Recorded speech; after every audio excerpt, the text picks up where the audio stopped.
Hello everyone, welcome to our channel. आप लोगों ने हमारी वीडियोस को बहुत प्यार दिया है और इस टाइम पर हमारे पास देश के हर कोने से पेशेंट्स आते हैं। फिर भी ना मन में कई बार ये सवाल रह जाते हैं कि क्या वाकई में यहाँ पर इलाज होता है, वो ऑथेंटिक है या नहीं है। सिर्फ वीडियोस ऐसे ही जैसे रील वगैरह पे, फेसबुक पे, इंस्टा पे डालने के लिए ही तो नहीं बनाई जाती हैं।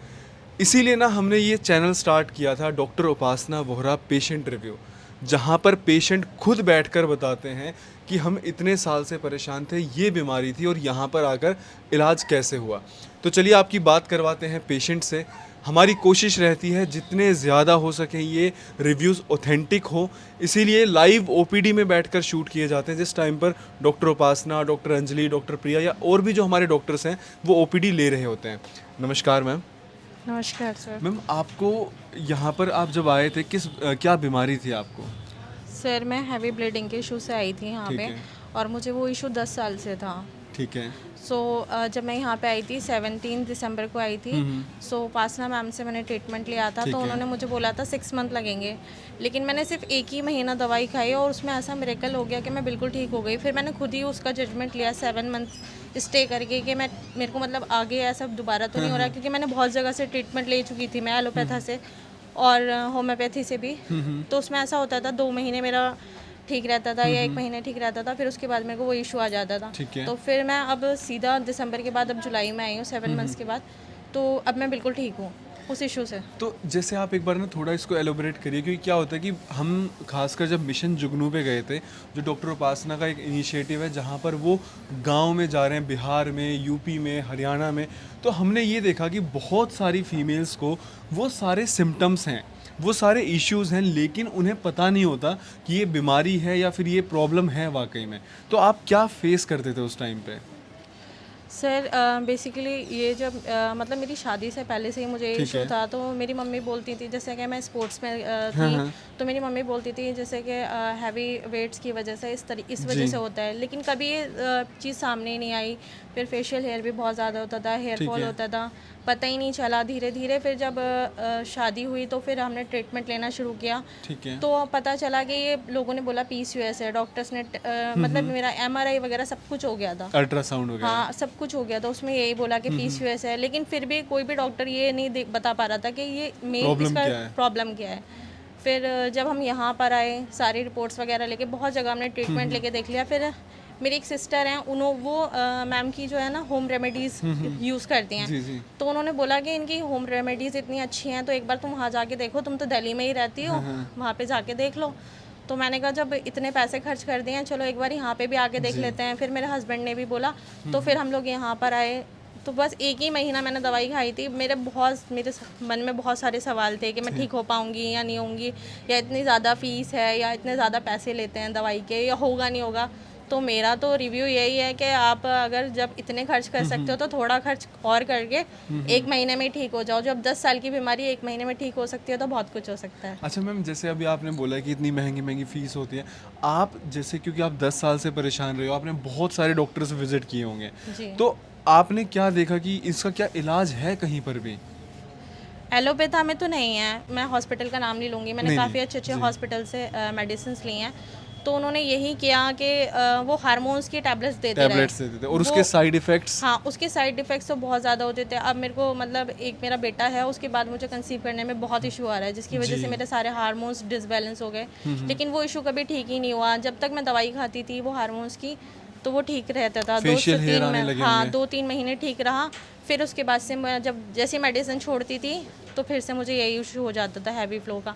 लेकिन मतलब कभी वो ठीक ही नहीं हुआ, हैवी फ्लो का। जो डॉक्टर्स हैं उन्होंने क्या बोला था कि ये बीमारी कभी ठीक नहीं हो सकती है? हाँ, उन्होंने ये बोला था जब तक दवाई चलेगी तब तक तब ठीक तक ठीक रहेगा। रहोगे। और बस अभी आपका एक बेटा है, एक बेबी और कर लो, फिर उसके बाद ये मसला ही ख़त्म कर खत्म देना। कर देना। हार्मोन्स की दवाई खाते रहना लाइफ टाइम, तो वो मसला आपका जो ये इशू है वो उसी से ठीक रहेगा। बाकी इसमें तो कोई कुछ कर नहीं सकता। तो जो आपको हैवी ब्लीडिंग का इश्यू था मैम, 1 महीने में कितने कितने दिन आपको ब्लीडिंग रहती थी? मुझे लास्ट जो सबसे ज़्यादा ब्लीडिंग रही है वो 1 महीना 14 डेज़ रही है, लगातार? लगातार कंटिन्यूसली। मेरे बॉडी में ब्लड बिल्कुल ख़त्म हो चुका था। जब डॉक्टर्स ने बोला मेरे को, मतलब मैं अपने घर में ही बेहोश होके गिर गई थी, तो मेरे हस्बैंड को ले जाके मुझे ड्रिप लगवानी पड़ी थी। मतलब बहुत ज़्यादा मैंने उसको फेस किया। फिर उस टाइम मैं एक हॉस्पिटल है, वो भी आयुर्वेदिक दवाई देते हैं, तो वहाँ से मैं मेडिसिन ले रही थी। तो जब वो मुझे सूट नहीं किया, फिर मैंने हार मान के फिर मैं वो ओवरऑल टैबलेट्स जो होती हैं हार्मोन्स की, वो मैंने खाना शुरू कर दी थी। फिर मेरा उससे रुका। फिर जब मैं वो टैबलेट्स खाने लगी तो फिर मेरा कंसीव की जो चांसेस थे वो ख़त्म ही हो गए थे बिल्कुल। तो फिर मेरी सिस्टर ने सजेस्ट किया कि एक बार वहाँ जाके देखो। देखिए, जो बीमारियां हैं, एडिनोमायोसिस हो गया, पीसीओडी हो गया, फाइब्रॉइड्स हो गए, यहाँ पर ना इस चैनल पर ही कम से कम इन सब टॉपिक्स के मिला के 200 से ऊपर वीडियोस अपलोडेड हैं। और हम ये कहते हैं कि ये शब्द बोलना वैसे गलत होता है, हम गारंटी शब्द का इस्तेमाल नहीं करेंगे। हम ये कहते हैं कि आप एक बार आकर देखो।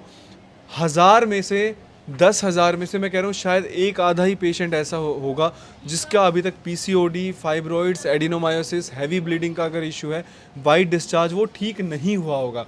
बशर्ते आपको पेशेंस रखना होगा। अच्छा, हम बिल्कुल एक ऑनेस्ट आप जवाब देना। सपोज़ करिए कि आप दिसंबर में यहाँ पर आए थे और 1 महीने में अगर आपको 1% भी फ़र्क नहीं मिलता, तो क्या आप सेकंड मंथ यहाँ पर आते हैं? नहीं, मैं बिल्कुल नहीं आती। नहीं आते? नहीं, मैं अच्छा, नहीं आती। ये एक ना ह्यूमन साइकोलॉजी है, क्योंकि जब डॉक्टर ने बोला कि 6 महीने आपको पेशेंस रखना पड़ेगा, तो ऐसा क्यों होता है कि हम जैसे 1 महीने हम दवाई ले रहे हैं और ठीक ना हो फिर हम नहीं कंटिन्यू करेंगे?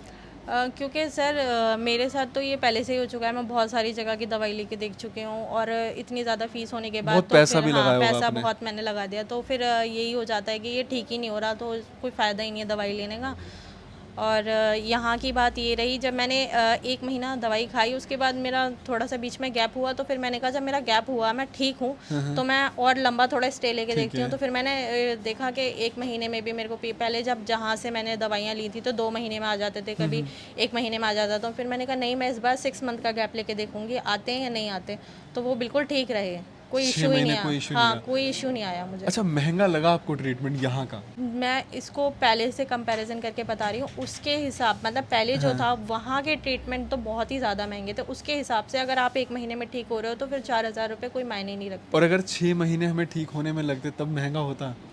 तब भी नहीं होता। अगर आपकी प्रॉब्लम प्रॉब्लम हमेशा के ठीक लिए हो रही है। ख़त्म हो रही है तो पैसे फिर मायने नहीं रखते। एक्चुअली क्या होता है ना मैम, कि जो कई लोगों का सवाल रहता है कि इन दवाइयों की कॉस्टिंग इतनी क्यों होती है, 4,000, 4,500, 5,000। आपने देखा होगा आपको कम से कम 2 से 3 टैबलेट्स दी जाती हैं और साथ में सिरप्स भी पीने को दी जाती हैं, तो वो 4 से 5 टोटल मेडिसिन होती हैं।